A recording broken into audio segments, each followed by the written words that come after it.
Alright mga ka-New Day, kasama natin ang legendary composer ng buong Pilipinas, Ako, Benny Saturno! lahat. Yan. Ayan, Sir Benny, bati ka muna. Okay, sa lahat po ng mga nag-review, kumusta kayo lahat?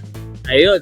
Sir Bernie, kumusta naman po? At may tanong lang po ako regarding sa music business dito sa Pilipinas. Kumusta sa tingin nyo? Ano ba ang music business ngayon dito sa Pilipinas? Ikot-ikot lang yan. Basta gawa lang ng gawa ng kanta and try. Yan.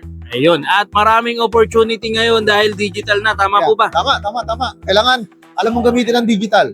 Ayun. Sir Bernie, ano pa bang ma-advise nyo sa mga kapwa nating composer, lalo na sa mga baguhan? Sulat lang sulat, tuloy-tuloy lang, gawa ng kanta, ilabas lang ang mga kanta, and malay mo, who knows, one day, maging hit. Ayun. May last message nyo po sa mga nanonood.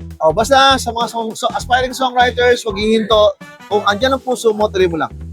Ayun. Coming from the legend, Sir Bernie. Okay. Maraming salamat sa time po, Okay. Sir